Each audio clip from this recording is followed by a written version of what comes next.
Yeah. Please tell me that I can't, that I won't, that I fail, that I'll never make it out, yeah.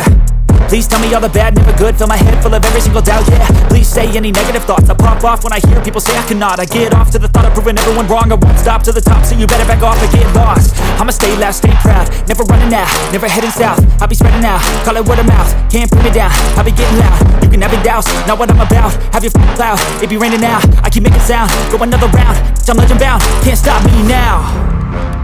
You don't wanna fuck with me, a slow burn like a disease. Just tell me that I can and I'll show you things that you couldn't believe.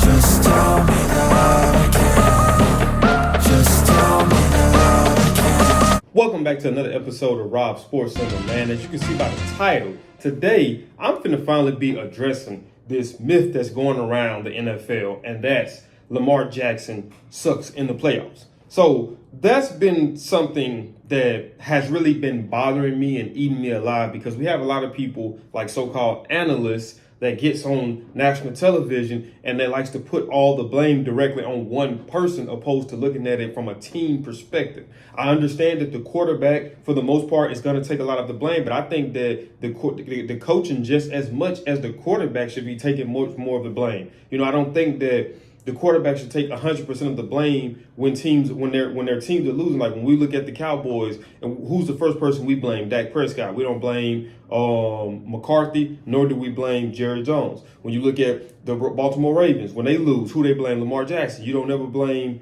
Harbaugh or the defense, special teams, or the offensive coordinator. It's always solely pointed on one person. So this is what I was talking to somebody with the other day. So what I basically did, so Lamar Jackson is 2-4 in the playoffs, right? Now, here's the thing that I need you guys to understand.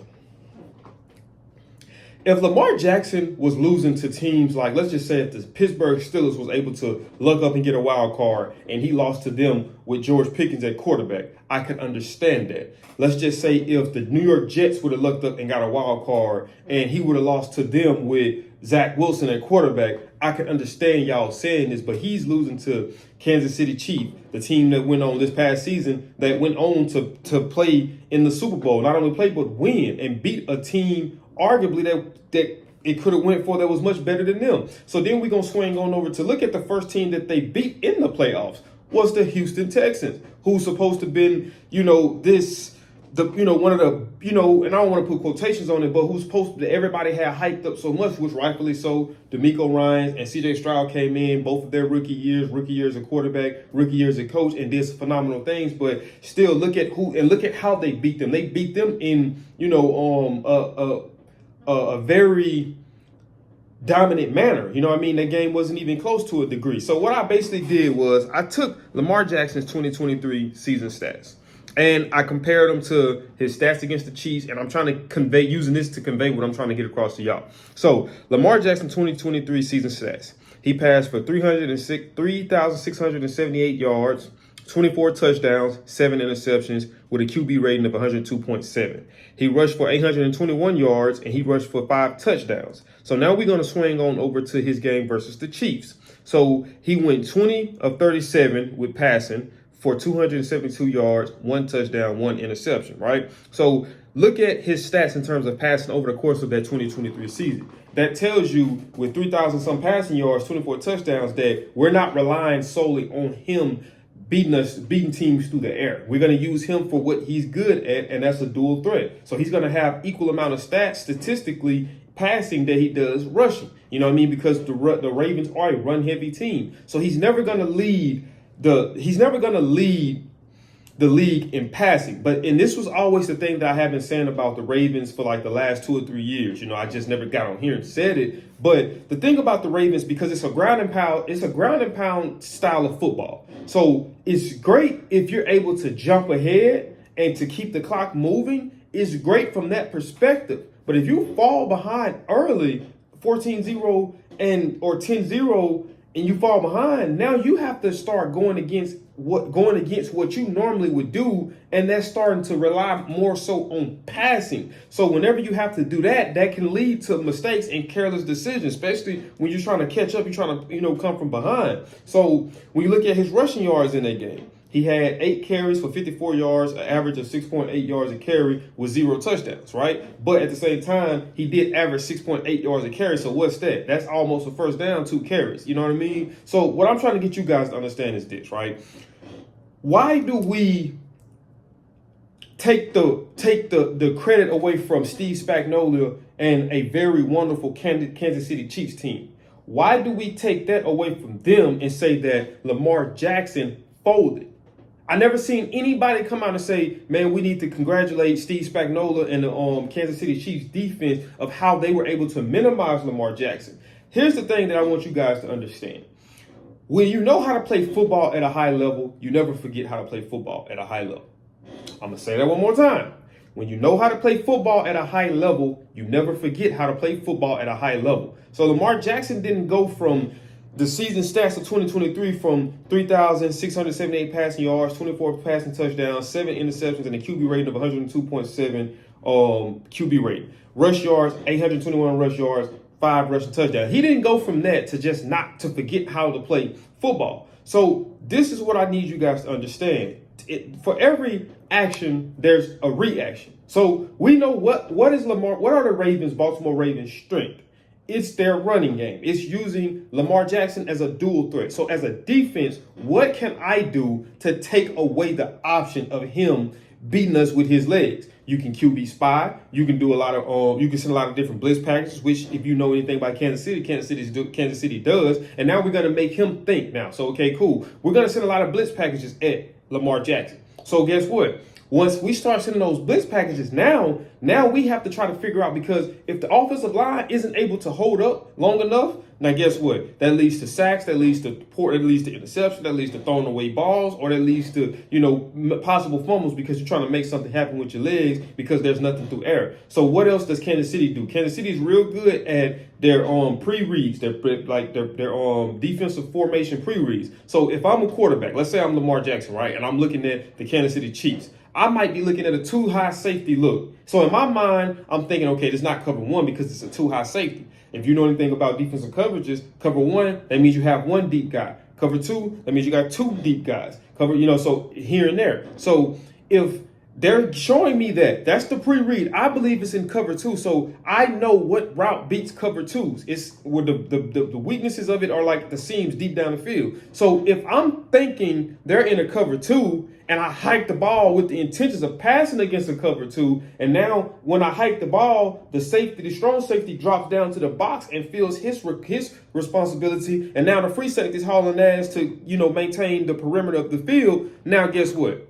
I'm stuck because this is what I was looking at. So these are the things that you have to take into consideration. To sit there and say that Lamar Jackson just folded, I think that's plain idiocy, and I think that shows a lack of knowledge of football. And we have analysts that gets on here and that say these type of things. We need to go look at, okay, what did Kansas City do? So if I'm a team and if I know that, like say if I'm Pittsburgh, or if I'm a team that's in the division with the Baltimore Ravens, I'm going to go watch the tape on the Chiefs to see what did they do to minimize his productivity. You got to understand that. I remember a while back. This is like, obviously it was a while back, because basically what I'm about to tell y'all, this was a while back. It was when the Mavericks when the Heat won their first championship with LeBron. The year after they lost to the Mavericks, that's why I said the Mavericks. And Mark Cuban came on there, and he was going back and forth with Skip, because Skip was saying that LeBron basically folded against the Mavericks. And, Mark Cuban was basically telling him, so we get no credit for what the schemes that we had in place to minimize LeBron. Like Skip was saying, well, like all LeBron did was just sit out there on the 3-point line. And Mark Cuban is like, Skip, do you think that LeBron would have just sat out there a whole game on the 3-point line? Without us game planning and structuring to push him that way. Like, come on, make it make sense. And that's the thing with Lamar Jackson. So when people like that, they like to speak in generalities, like just like Mark Cuban said, they don't like to dive down and actually decipher the things that's going on, because everything, like this is what I want you guys to know as well.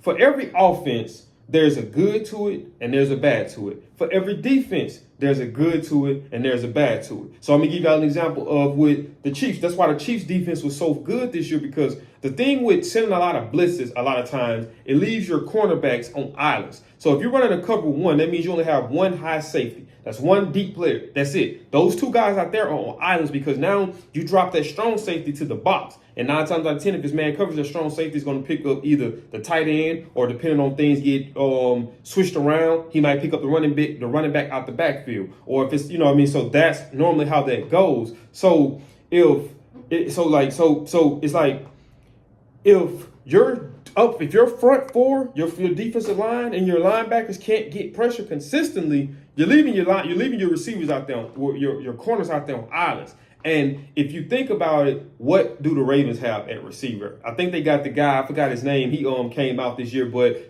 Jerry Sneed made a phenomenal play on him at the goal line. So once again, defense. So defense don't get credit for that. So I'm just trying to get you guys to understand that, you know, the reason why that scheme worked so well is because they had good secondary. You got Trent McDuffie. You got L'Jarius Sneed at the time. You got Reed as the safety back there. So you had good strengths in your secondary. So it allowed for you to benefit more so off the benefits of the blitzes than it did off of the cons that come behind it. You know what I mean? So I just want everybody to not believe the smoke and mirrors and believe in what they call it. Oh man, what do they call it? I just looked at it. Isaiah Thomas just said the same thing about Anthony Edwards when he made that comment about none of the basketball players back in the day being skilled. Propaganda. That's basically what it is. So don't believe everything you see. Don't believe everything you hear. Don't believe everything you read. But, you know, that's just my take on that because it really does upset me, because Lamar Jackson is a hell of a player. And, you know, I think that possibly he can make a run to the Super Bowl. You know, it's just like Brady was saying, man, a lot of things have to go right. You know, when you're in the NFL, man, the margin of error is so small. It's very small. So one bad play can cost you your season. Like I see he threw an interception. That one interception he threw could have cost him the season. You know what I mean? Or that one fumble or that one thrown away pass. Like, so it's a very small margin of error, because if you look at the box score of Patrick Mahomes, his didn't look like what we used to seeing Mahomes box score look like in terms of his stats. So, you know, you got to just dive deeper to it and not just look at the surface level stuff and stop believing what a lot of the analysts are on here saying. That's why I brought myself to the internet and to this, because I want to give you guys top quality analysis. I don't want to be on here just talking just to get views and to make people laugh. I want people to really be like, okay, I never thought of it like that. Let me look a little bit deeply now from whenever people start trying to push these narratives of why this person or why this team, you know what I mean, and look at it as what it is. It's a team loss as a whole collectively. So it's the head coach, it's the position coaches, the offensive coordinators, the defensive coordinators, special team coordinator, like all of that. We all contribute to that loss. So we all have to go to the drawing board, not one specific person. One man doesn't win a championship, and we all know that.